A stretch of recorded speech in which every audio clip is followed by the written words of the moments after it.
Tú pudiste caminar sobre esas aguas. Tú dijiste, Señor, en el mundo hallaréis aflicción, pero yo he vencido. Yo puedo caminar sobre un sistema que no me puede sostener, pero yo me sostengo porque tengo tu espíritu. Yo me sostengo porque tengo puestos los ojos donde los tengo que poner.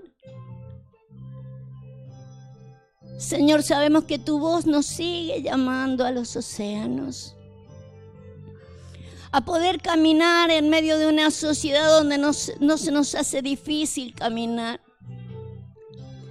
Quizás nos sería más fácil caminar por donde nosotros queremos ir, pero tu voz nos está llamando. Y no queremos hacer oído sordo a tu voz. Queremos caminar sobre lo imposible. Queremos caminar por sobre todo aquello donde el hombre no le es lícito o capaz de caminar. Queremos caminar sobre eso sobrenatural.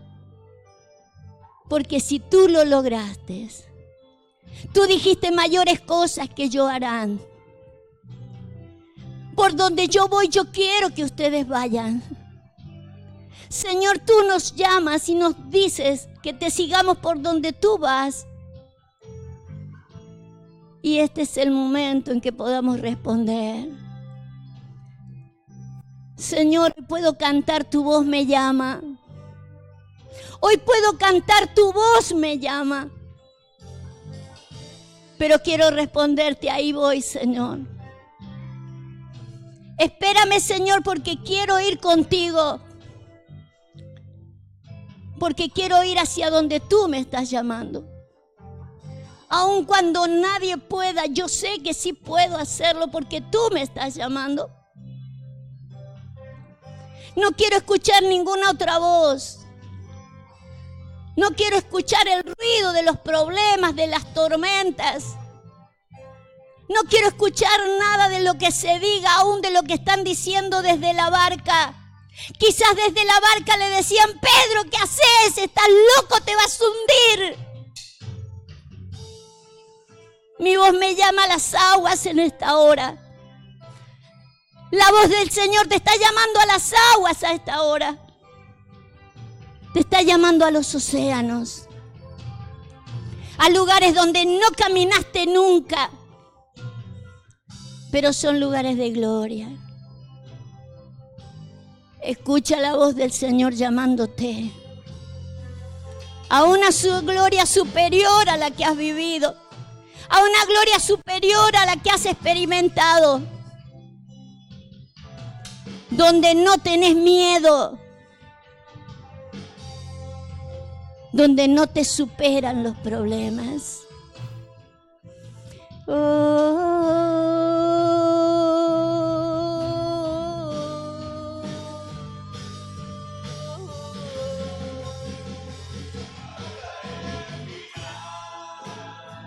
El Señor te espera hasta el final, va a esperarte. Me está esperando. Hasta el último momento Él va a esperar de que yo lo haga.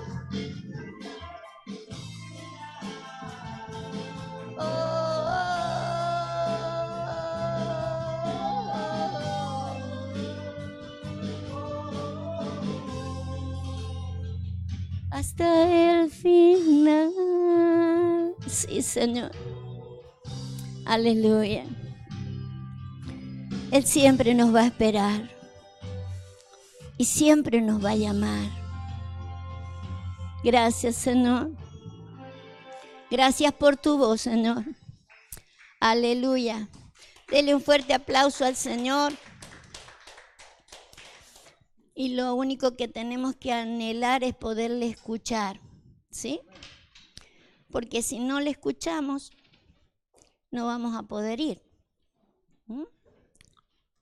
Así que necesitamos escuchar su voz, a ver cómo nos llama. Gloria al Señor. Bien. ¿Saben qué? Hoy día teníamos un invitado. Estaba invitado el hermano que nos visitó, algunos lo conocieron, que venía de Finlandia. Vino acompañado con Tabita, ¿no? Y él nos dijo que nos iba a venir a compartir hoy día. Y no ha podido, ha tenido que viajar. Así que van a tener que escucharme a mí. Sabe que, claro, como yo pensaba que él era el que iba a estar, no había nada preparado. Pero estuve con Estercita durante toda la semana, ¿no? Como todas las semanas me junto con ella y con ella un saludo grande, Esther, te bendecimos y vas a ser la inspiradora del tema de hoy, ¿sí? Porque estuve hablando de un tema con ella, ayudándola a que podamos preparar, como a ella le gusta, ¿no? Preparar sobre un tema. Y el tema eran las enramadas. ¿Usted sabe lo que es una enramada, no? ¿Qué es lo que es una enramada? ¿Les suena? Una enramada. ¿A qué les suena una enramada?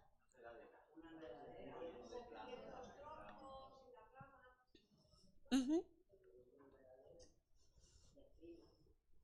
Uh-huh.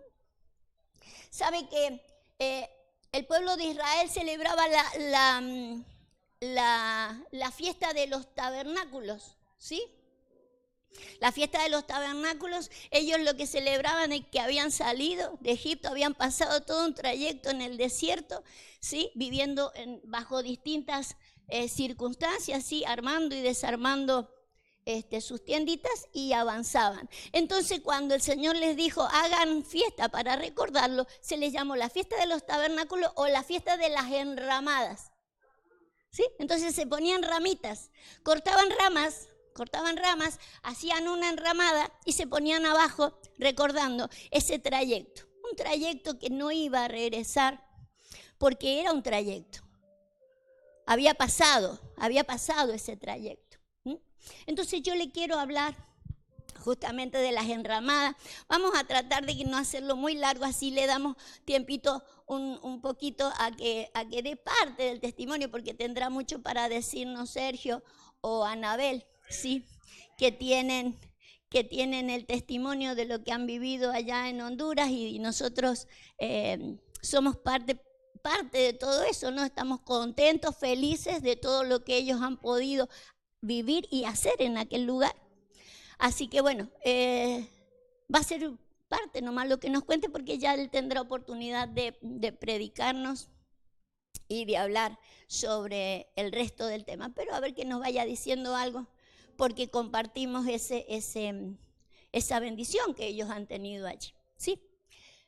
Bien, vamos a hablar de las enramadas, porque es importante que entendamos que así como las fiestas de las enramadas que el Señor les hizo vivir a ellos, era para que ellos se acordaran por dónde habían pasado, ¿sí? Las enramadas, esas ramitas cortadas de distintos árboles sobre su cabeza para recordar algo que había pasado, ¿sí? Algo que había pasado. Entonces yo le quiero hablar hoy, le he puesto al tema enramadas de gloria. Enramadas de gloria. Y quiero salir de Lucas. Fíjese cómo dice Lucas 9. Yo tengo 33 acá. Fíjese, ponga el 8:30. Aconteció. No, bueno, leámoslo todo para que usted, póngalo. Claro, a lo mejor a usted se lo di desde ahí para que lo leyéramos todo. Lo vamos a leer, fíjese, para que usted lo recuerde por si no lo ha leído. Acuérdese que estamos en un tiempo donde tenemos que prestarle atención a cada una de las palabras, de las comas, de los tildes y de todo, ¿sí? Porque en algún momento hemos leído la palabra así, corridito, rapidísimo, ¿no? Y uno dice, hoy día me he leído todo el Génesis. Bueno, así lo leíste también. Tenemos que prestarle atención a todas las cosas. Fíjese, vamos a leerlo entonces con atención, con conciencia. Dice, aconteció como 8 días después de estas palabras, el Señor había estado hablando con sus discípulos, 12 discípulos, Dice, y aconteció que 8 días después de estas palabras que tomó a Pedro, Juan y a Jacob. No los tomó a los 12, solo a 3. Solo a 3 porque estos 3 iban a quedar como cabeza de la iglesia que él iba a dejar. Preparó a los 12, pero 3 iban a quedar como cabeza de la iglesia que él iba a dejar. ¿Sí? Tomó a estos 3, dice, subió al monte a orar. Y entre tanto que oraba, la apariencia de su rostro se hizo otra, y su vestido blanco y resplandeciente. He aquí 2 varones que hablaban con él, los cuales eran Moisés y Elías, quienes aparecieron rodeados de gloria. Y hablando de su partida que iba Jesús a cumplir en Jerusalén. Y Pedro y los que estaban con él estaban rendidos de sueño. Mas permaneciendo despiertos, vieron la gloria de Jesús y a los 2 varones que estaban con él. Y sucedió que apartándose ellos de él, Pedro dijo a Jesús, Maestro, bueno es para nosotros que estemos aquí y que hagamos 3 enramadas. La palabra que hoy día vamos a utilizar. Que hagamos 3 enramadas. Una para ti, una para Moisés y una para Elías. Pero la frase que quiero tomar de todo esto es, no sabiendo lo que decía. Vuelvo a repetirles, el Señor tiene 12 discípulos, pero coge a 3 porque con esos 3 necesita prepararlos más, mostrarles más, decirles más, porque los va a dejar como cabeza de la iglesia. Los lleva a orar. Me imagino el tipo de oración que habrá tenido el Señor, porque dice que el Señor estaba orando y de repente apareció toda esa gloria y se aparecen Moisés y Elías a sus costados. A pesar de que ellos estaban en medio de esa reunión y de esa oración, que me imagino la oración que habrá hecho el Señor Jesús, que dice, se los rodeó de gloria, a él y a los 2 que se aparecieron al lado de él. Sin embargo, así todo, tenemos a un Pedro que dice, que le dijo al Señor, Señor, hacemos 3 enramadas y nos quedamos allí. O sea, no sabía lo que decía. Y estamos hablando de un hombre que ya Jesús lo separa para... Entonces, ¿cuánto entenderían los demás? Usted sabe que a un Pedro hasta después de muerto todavía le costó entender. Que a los hombres nos cuesta entender, tardamos. Pero Pedro quiere hacer 3 enramadas y según la Escritura no sabe, ¿sí? No sabe lo que está diciendo, ¿sí? ¿Cómo va a armar 3 enramadas? Él los vio a los 3 con gloria. Dice que los 3 brillaban en gloria y él quiso hacer 3 enramadas y se quiso quedar allí. La idea de la enramada es, quedémonos acá, esto está fantástico. No importa si los demás lo ven, si los demás lo viven, si los demás lo disfrutan. Yo lo estoy disfrutando. Yo quiero enramada. Pero no sabía lo que decía. No sabía lo que decía. Se está quedando con una gloria y con una gloria que, fíjese, en un momento hubo una gloria sobre Moisés. ¿Lo hubo? Yo les pregunto, ¿hubo gloria sobre Moisés? ¿Hubo gloria sobre el ministerio de Moisés? ¿Hubo gloria sobre Elías y sobre el ministerio de Elías? Pero glorias pasadas. Fíjese, no, usted no lo tiene allí, pero lo vamos a mirar un poquito. Está en 2 de los Corintios, en el capítulo 3 y por ahí por el verso 9. El de poder ver de que hay glorias, pero glorias que tenemos que dejar pasar, porque tiene que venir una gloria mayor. ¿Sabía eso? Tiene versículos que atestiguen que tenemos que ir a otras glorias. De gloria en gloria. de gloria en gloria. Dice, póngame un poquitito más atrás. No, para arriba. O para, no sé cómo decirle. Acá, fíjese. Y si el ministerio de muerte, grabado con letras en piedra, fue con gloria, tanto que los hijos de Israel no pudieron fijar la vista en el rostro de Moisés, a causa de la gloria de su rostro, la cual había, pero no dejó de ser una gloria, pero tenía que pasar. Si no pasa esa gloria, no puede venir otra gloria. Tenía que perecer esa gloria. Seguimos leyendo, dice, ¿cómo no será más bien con gloria el ministerio del Espíritu? Porque si el ministerio de condenación, fíjese cómo le llama el ministerio de Moisés. ¿Cómo le llama? Ministerio de condenación fue con gloria, mucho más abundará en gloria el ministerio de justificación. Después vamos a leer el resto. Fíjese dónde nos hemos quedado, en el 9. Después vamos a leer para abajo. Salgamos de allí ahora. ¿Qué quiero decirles? Que hemos pasado glorias y no podemos volver a esa gloria. Pedro, escogido para cabeza de iglesia, se está quedando en una enramada pasada, algo que lo cubrió en algún momento, pero nosotros tenemos que aprender a distinguir, ¿sí?, los lugares o los momentos de pasada que hemos tenido que fueron con gloria. Fíjese que al ministerio de Moisés aún se lo llama de condenación. ¿Por qué se lo llama de condenación? ¿Usted sabe por qué? Por la ley. O sea, sacaba la ley Moisés y en vez de justificarme, me condenaba. ¿Sí? Entonces, Cristo tiene que cambiar eso. Entonces, lo que hace es mostrar a Moisés representante de aquella gloria, representante de la ley, ¿sí? Aún a Elías, representante de aquella gloria, representante de una profecía ya había sido dada y que ahora se cumplían. Lo que había que hacer ahora era vivir las profecías, ¿sí? Pero Pedro, un hombre escogido para estar sobre, ¿sí?, la iglesia, usted sabe los errores que cometió una y otra vez, pero este es uno. Hagamos una enramada, ¿sí?, y sigamos con glorias pasadas. Quiero mostrarles, porque el tema es las enramadas, ¿sí? Vamos a ir a Job 27, 18.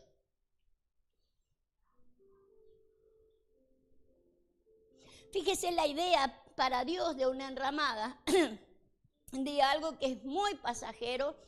Si yo corto ramitas, si yo corto ramas de árboles y me hago una enramada, ¿cuánto tiempo me puede durar esa enramada? Hasta que se seque. Hasta que se seque y me la huele un viento. O sea, no es un techo seguro eso. Por eso el Señor les hizo hacer la fiesta de los tabernáculos para que vieran qué cosas eran pasadas. Él los llevó por medio de todo un desierto, pero eso ya había pasado. Se tenían que acordar que habían cosas pasadas y que tenían que ir a glorias venideras.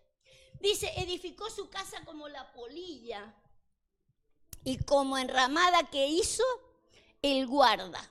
¿Sí? Usted sabe que un guarda es un trabajador, alguien que está como vigía en un lugar y que de repente, claro, el hombre le va a venir el solcito, le va a venir la molestia de algo y ¿qué es lo que hace? Una enramada. Pero es momentáneo. No es su casa. No es su casa. Es algo momentáneo porque va a estar tantas horas allí, se tiene que hacer una enramada. Pero ese no es su hogar, ¿sí? Ahora, lo compara aún como la casa de la polilla. ¿A dónde vive la polilla? Pero se come su casa. Fíjese cómo compara, ¿sí? Cómo compara algo transitorio, incluso hasta con la comida. Hasta con la comida, o sea, no solo lo que me cubre, no solo los lugares por donde el Señor me lleva, estamos hablando de lugares espirituales, por donde el Señor me lleva, que son lugares transitorios y que son lugares donde aún, ¿sí?, yo como la polilla me puedo comer esos lugares, porque en esos lugares Espiritualmente hablando, nosotros nos alimentamos, ¿cierto? Cada vez que el Señor trae una gloria, nos alimentamos de esa gloria, comemos de esa gloria, disfrutamos y damos a comer a otros de esa gloria. Pero ese no es el fin. Por eso es importante entender lo que es una enramada. Fíjese, vamos a mirar otras enramadas para que nos demos cuenta cómo la mira Dios a la enramada. Isaías 1:8 dice, y queda la hija de Sión como enramada en viña, como una cabaña en melonar y como una ciudad asolada. Queda la descendencia de Sión. Usted sabe lo que es Sión, ¿no? El lugar congregacional donde el Señor nos ha llamado a un lugar espiritual, ¿sí? Por ejemplo, la congregación de los primogénitos está en Sión, ¿sí? Un lugar donde el Señor nos ha llamado y donde, sin lugar a dudas, para ellos era un lugar físico, era el monte de Sión en Jerusalén. Para nosotros es un lugar espiritual, es un lugar alto espiritual donde el Señor nos ha llamado. Pero acá utiliza esa figura para decir que la hija de Sión o la descendencia de Sión, ¿sí?, queda como una enramada en viña. Como una enramada de viña, como una cabaña en melonar y como una ciudad asolada, ¿sí?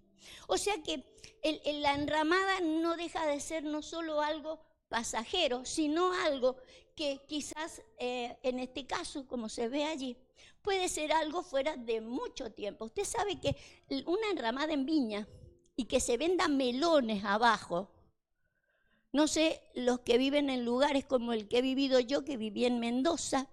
Cristi, vos también viviste en Mendoza. Los melones, por ejemplo, allá se venden a las orillas de las carreteras de la calle, ¿no? Y el que va a vender los melones, allí se hace una enramada para vivir, para estar en la sombrita y tener los melones en la sombra. Pero mayormente los melones se venden después de que ha sido cosechada la uva. Entonces lo que les está llamando la atención acá es ya se acabó, ¿sí? Se acabó la vendimia, ya se recogió el primer fruto, se recogió la vendimia, ya están vendiendo los melones, se pasó las primeras partes. Están en una enramada donde se pasó, incluso en la enramada puede haber ramas de viña también. Podrían haber ramas de viña, ramas de lo que sea, porque se ponían ramas.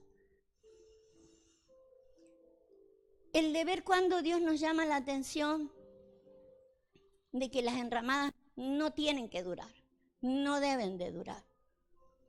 ¿Sí? Fíjese por qué Él les dice que en realidad la descendencia de Sión está como una enramada de viña. Vamos a ir al verso 3.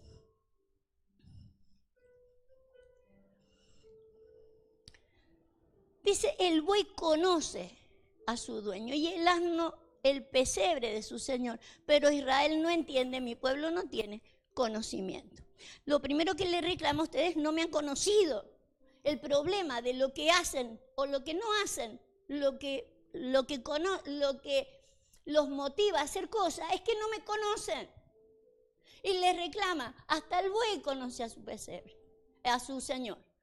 Y conoce el pesebre, o sea, conoce el lugar, conoce cuál es su sitio, pero ustedes no conocen cuál es su sitio, no conocen cuál es su Señor, no lo conocían a Él. Entonces, cuando no lo conocemos bien a Dios, nos vamos quedando en ciertos lugares de cabaña. ¿Lo conocía Pedro a Jesús? Claro que lo conocía, y anduvo mucho tiempo con Él, y escuchándolo. Pero usted sabe que los seres humanos somos tardos, somos duros, nos falta. Por eso tenemos que ir una y otra vez y que el Señor nos vuelva a hablar y que el Señor nos vuelva a decir, porque tardamos. Fíjese, no se deje llevar por la frase porque estamos hablando de un tiempo de condenación, ¿sí? Dios no habla así de duro. Pero tenemos que extraer de esas frases dichas en aquel tiempo de profecías y de leyes que que han menguado, tenían su nivel de gloria porque nos señalaban con mucha dureza y con mucha firmeza algunas cosas. La idea es que lo podamos entender hoy voluntariamente, no por imposición, porque los profetas declaraban cosas que los empujaba o los amedrentaba para que hicieran caso, como a un hijo cuando uno le da con la varilla bien fuerte. Pero sabe que en el ministerio de Jesús, como es el ministerio del Espíritu, es el convencimiento desde adentro. Lo que el Señor está esperando de nosotros es totalmente voluntario, no es por amedrentación de parte de nadie. No podemos ni imponer ni amedrentar a nadie por ninguna cosa. Es que la gente entienda, reconozca y ceda, porque entiende que es el bien, ¿sí? Pero fíjese cómo le habla. Vamos a ver cómo le habla. Oh gente pecadora, pueblo cargado de maldad, generación de malignos, hijos depravados, dejaron a Jehová y provocaron a ira al Santo de Israel. Duro el profeta. Y se volvieron atrás. ¿Por qué queréis ser castigados aún? ¿Todavía os rebelaréis? Y les dice, toda cabeza está enferma y todo corazón doliente. Desde la planta del pie hasta la cabeza no hay en él cosas sanas, sino herida, hinchazón, podrida llaga, no están curadas, ni vendadas, ni suavizadas con aceite. Les habla muy duro porque está hablando un profeta. Pero en realidad lo que les está diciendo que tienen la cabeza enferma. ¿Cuándo una persona tiene la cabeza enferma?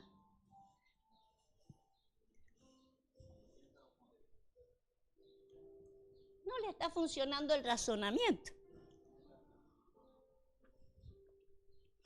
Las enfermedades mentales tienen que ver que la persona no está razonando como debe ser. En realidad, al lado del razonamiento divino, en realidad todos estamos enfermos, ninguno razonamos como Él. No tenemos el razonamiento de Dios. Entonces, por un lado tenemos una cabeza enferma, pero el problema es que también tenemos enfermo ¿qué? Y de la abundancia del corazón habla ¿cuál? Entonces, cuando la cabeza no razona como tiene que razonar Dios, y el corazoncito, ¿se nota cuando el corazón está enfermo? ¿Usted nota cuando el corazón de una persona está dolorido? Se nota. Se nota. Por eso si hay algo que el Señor pretende es que nosotros seamos sanados. Porque quizás venimos del mundo con el corazón dolido por lo que me hicieron mis padres, mi pareja, mis hijos, mi tío. Pero después llegamos al Evangelio y después lo que me hizo el pastor, lo que me hicieron los hermanos. O sea, siempre con el corazón donde parece que el aceite no suavizó. ¿Y de qué aceite hablamos? De ese que tengo por acá, que debe estar pudrido. ¿O el aceite que tenemos que traer de Israel? ¿De qué aceite está hablando?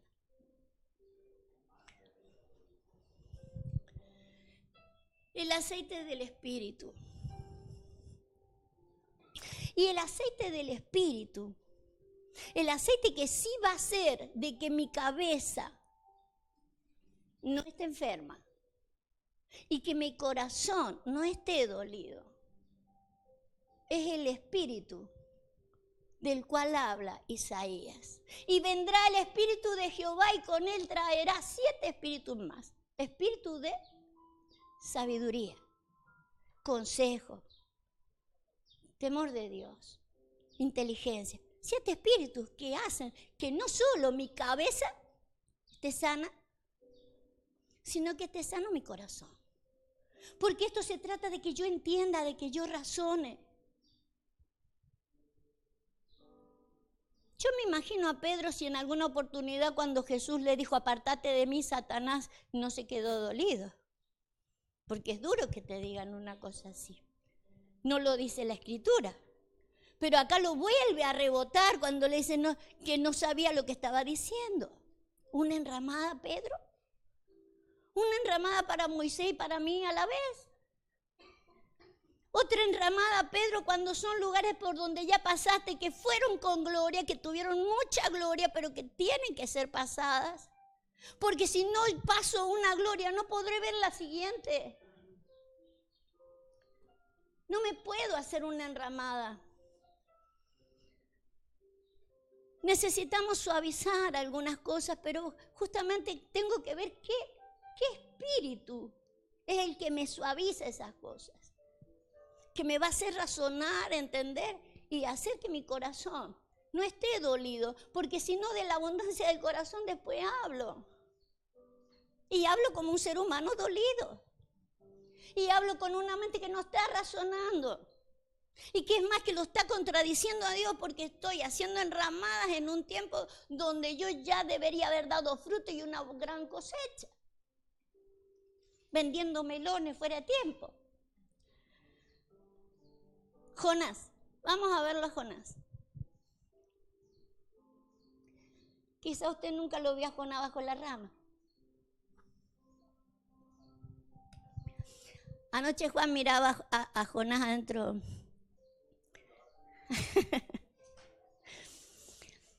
Pero Jonás estuvo bajo la rama también.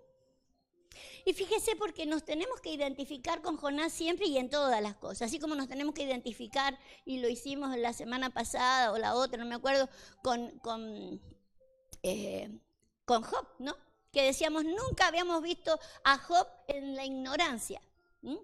Y con todos ellos tenemos que identificarnos. Es importantísimo que nos identifiquemos. Son seres humanos como nosotros y ellos cometieron errores que también nosotros vamos a cometer. Por eso es imprescindible, porque nos sirven de ejemplo, ¿sí? Dice, salió Jonás de la ciudad. ¿A qué ciudad había ido? ¿Se acuerda? A Nínive, fue a predicar a Nínive. Y salió Jonás de la ciudad y acampó hacia el oriente de la ciudad y se hizo allí una enramada. Y se sentó debajo de ella a la sombra hasta ver qué acontecería en la ciudad. Bajo una enramada, esperando a ver qué le acontecía a la ciudad, a la cual le costó horrores ir a predicar, y de repente se quedó allí. ¿Sabe qué estaría razonando abajo de esa enramada? A que no sabe, pero lo dice en el contexto. Estaba esperando que Dios le bajara la caña al lugar, que destruyera el lugar. Fíjese de dónde tenemos que salir, porque Moisés tenía un ministerio de condenación, ¿cierto?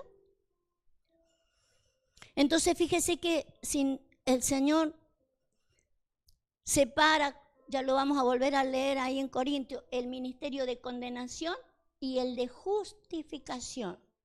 Dice, es con más gloria. Tuvo una gloria al señalar los errores de la gente, pero tiene más gloria justificarlo. Por eso yo necesito ir a otra gloria. Una gloria que nos va a costar horrores, como a Jonás. Fíjese, lo vamos a leer. Pero Jonás se apesadumbró en extremo y se enojó. Y oró a Jehová y dijo, ahora, oh Jehová. Fíjese la oración de... ¿Ve que a veces qué pedir y cómo conviene no sabemos?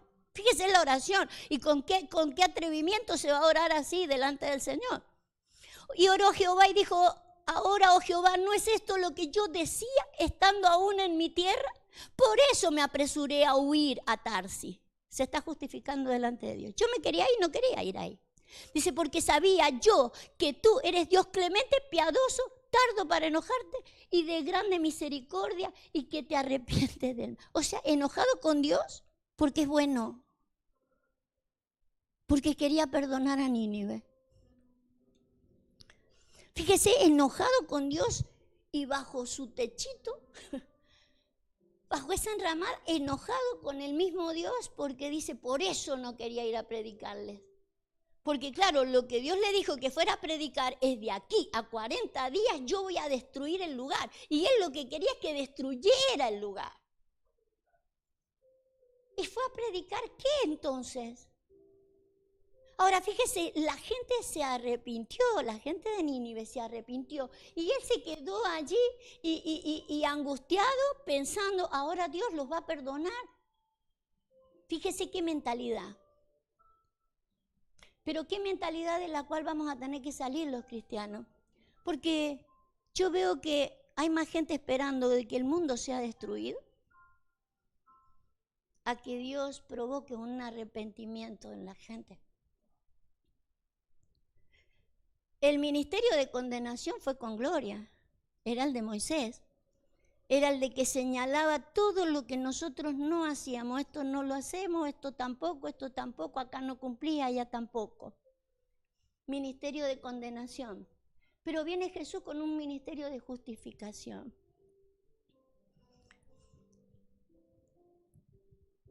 Y este Jonás está todavía bajo una enramada. E incluso reclamándole a Dios que los vas a perdonar. ¿Sabe que Dios no miente? Él dijo, yo voy a destruir Nínive. ¿Pero qué iba a destruir de Nínive? La gente, los animales, las casas. ¿Qué necesita destruir el Señor? El pensamiento del hombre, la intención del hombre. Ellos se arrepintieron, cambiaron de manera de pensar. Era todo lo que Dios quería destruir. Dios no le mintió. De aquí a 40 días yo voy a destruir a Nínive. Voy a destruir lo que Nínive está gestando acá, lo que Nínive está edificando acá. Pero el predicador se angustió pensando bajo un techito. Por eso, hermano, por eso le cité a Moisés. Porque el ministerio de Moisés tuvo gloria, pero era de condenación. Y el Señor nos ha llamado a otro ministerio y al que tenemos que arribar. ¿Sí? Fíjese, ahora pues Jehová te ruego que me quites la vida, porque mejor es la muerte que la vida. O sea, le era preferible morir antes de que ver de que Dios había ampliado el plan de salvación y quería extender y ya no estaba concentrado en los judíos solamente, sino que quería darle la oportunidad a otros.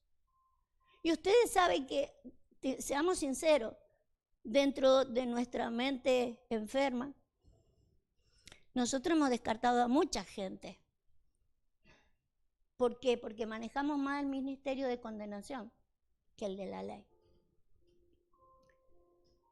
Nos va a costar, quizás estemos llorando bajo la enramada como Jonás y vamos a tener y decirle, yo prefiero no ser más un predicador que antes de justificar a alguien que mi cabeza no lo acepta. Y Jehová dijo, haces tú bien en enojarte tanto. Y salió Jonás de la ciudad y acampó. ¿Sabe qué? Dice la Biblia que después para mostrarle y hacerle entender, a ver si de alguna manera le podía hacer entender, se lo voy a parafrasear así no lo leemos, dice que en vez de la enramada, que son ramitas de acá, ramitas de allá, quiero que lo mire también desde este lugar. Las enramadas, ya que son ramitas de todas clases de arbolitos, ustedes saben que los árboles son figura de hombres, ¿verdad? Los árboles son figura de hombres, por eso dice, por su fruto los conoceré. O sea que como todo arbolito tiene ramas, a veces aquello sobre lo que nos ponemos y por lo que estamos debajo de, son una ramita de fulano, una ramita de mengano, o sea, los pensamientos de varias personas, no malas, buenas personas, pero que me sirven de techito por un tiempo. Yo no puedo estar bajo el techito de ramitas de ningún ser humano, por espiritual que sea. Porque tengo que estar bajo el diseño de Dios, la forma en que Él quiere llevarme a otra gloria. Porque los hombres somos más condenatorios que otra cosa. seremos un arbolito muy espiritual, pero a la hora de condenar somos condenatorios. Y Dios no es así. Y Dios no es así. Dios es amor. Y de tal manera amó Dios al mundo que envió a su Hijo. Porque lo que pretende es que nosotros tengamos paciencia y que más bien con ese espíritu que tiene que cambiar mi corazón, el aceite de ese espíritu, dijimos, traía sabiduría, inteligencia, que no me acuerdo qué más, conocimiento, temor de Jehová. ¿Sí? Eso yo necesito para ver cómo le adentro, para que cambie de entendimiento, pero no para condenarlo. Acuérdese que el Señor dijo, Señor, perdónalos porque no saben. Entonces lo que necesito es cambiarle solamente el entendimiento. Si le cambiamos el entendimiento, la persona va a cambiar, ¿sí? Va a haber un cambio de entendimiento. Entonces más bien tengamos paciencia, ¿sí? Porque necesitamos no parecernos ni a Jonás, ni a Pedro, ni a Moisés, necesitamos parecernos a Cristo, ¿sí? Dice que Dios le hizo, a Jonás le hizo una calabacera para que estuviera bajo esa calabacera. Y cuando el mismo Dios se la secó, él se enojó otra vez se enojó con Dios por culpa de la calabacera, ¿sí?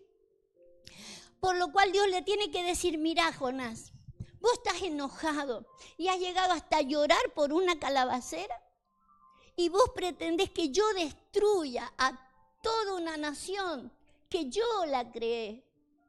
Yo he creado esa nación. Yo los hice criar. Y vos querés que yo los seque como se secó la calabacera. Si a vos te duele la calabacera, ¿cómo me duele a mí que seques a toda esa gente? Entonces de alguna manera tenemos que entender, porque fíjese que nosotros somos tan dados y somos tan sensibles cuando un animalito se muere o cuando alguien le hace daño a un animalito. Pero no tenemos la misma misericordia para con los seres humanos que no entienden lo que hace, porque lo dijo Jesús. Jesús, que conoce nuestro ser interior, dice, no saben lo que hacen. Si el que supiera no lo haría. Ni ellos saben lo que hacen y ni nosotros a veces sabemos lo que hacemos.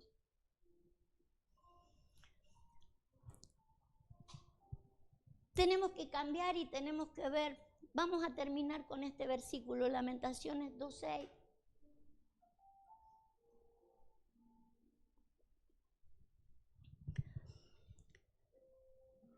Dice Lamentaciones, quitó su tienda como enramada de huerto. Destruyó el lugar en donde se congregaban. ¿Sí?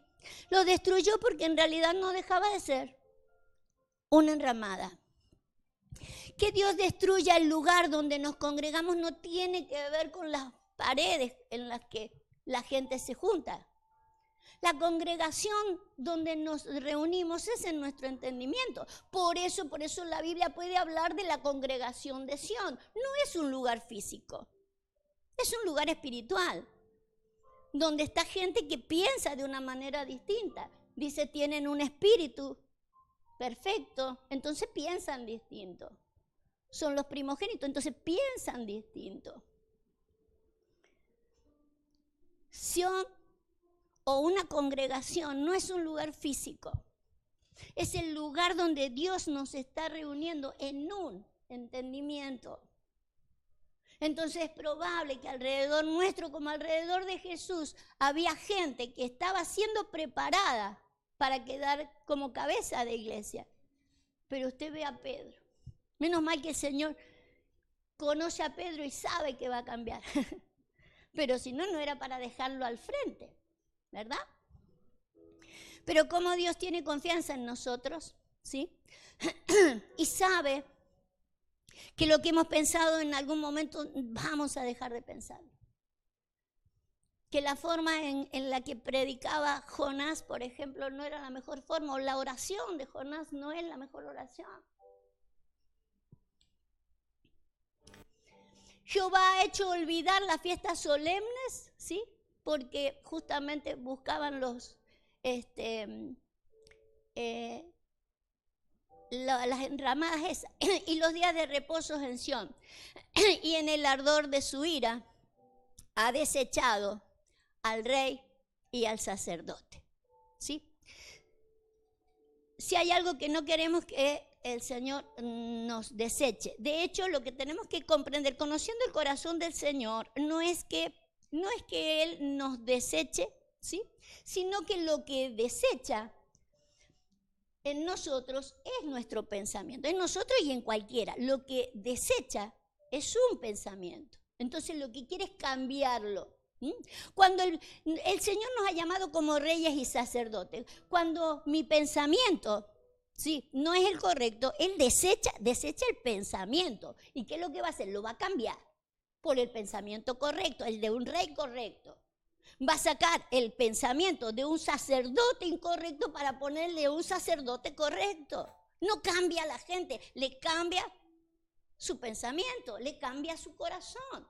Él no pretende cambiar personas. Ya con vos no cuento con aquel.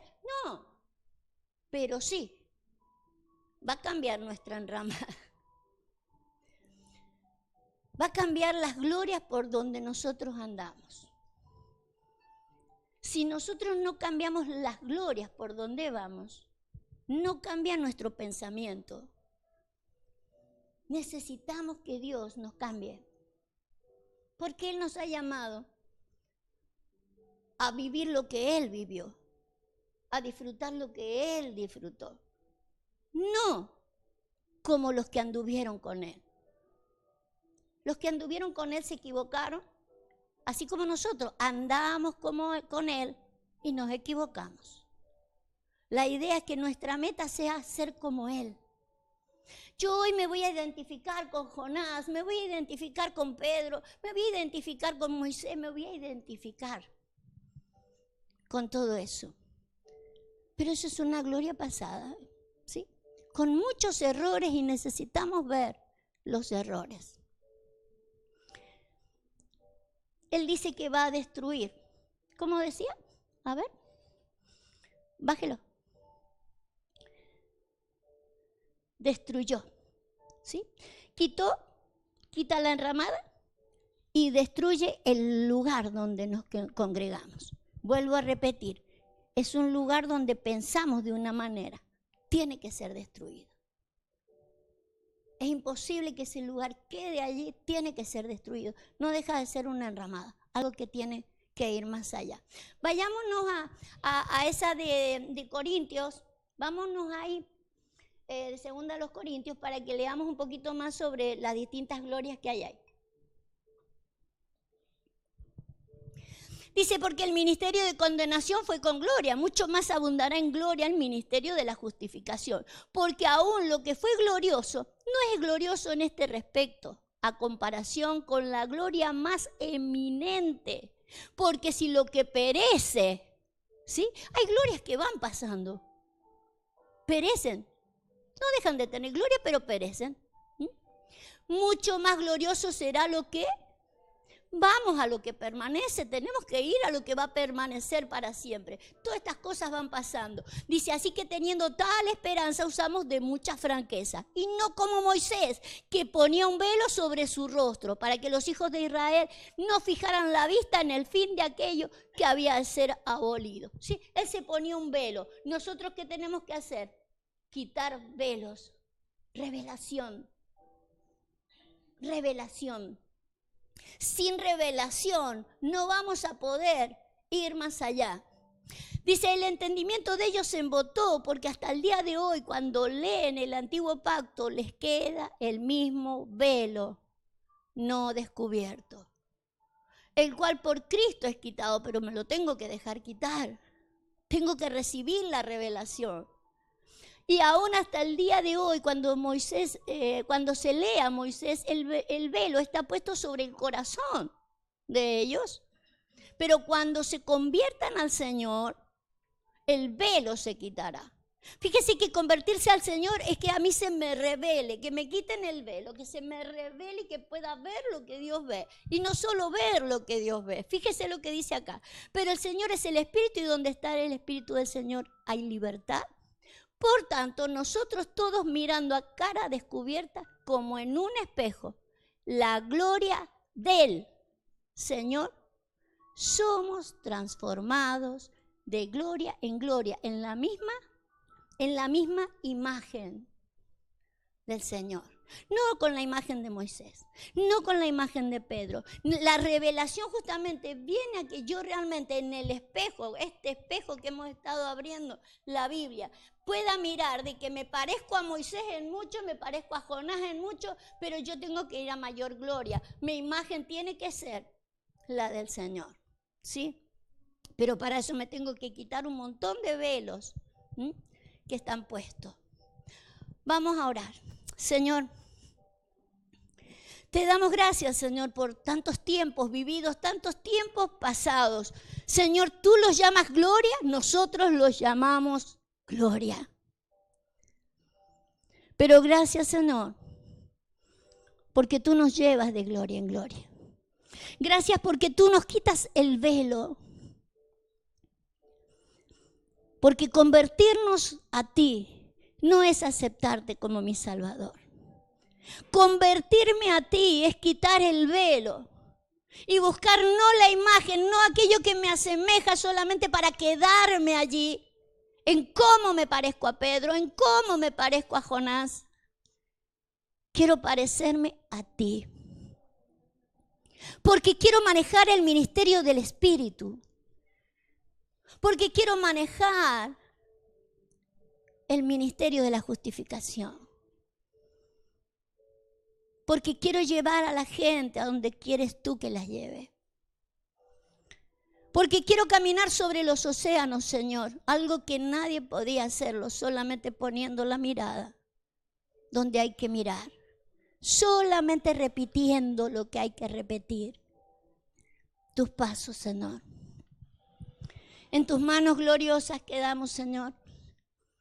Sabemos que vas a deshacer toda enramada en la cual nos quedamos, que nos satisface, que nos hace sentir bien. No importa si los demás ven esa gloria. Queremos salir de allí, porque la gloria que tú nos muestras, tenemos que mostrársela a los demás. En el poderoso nombre de Jesús. Amén. Y amén. Gloria a Dios. Por más que le cueste como sostenerse arriba del agua, usted vaya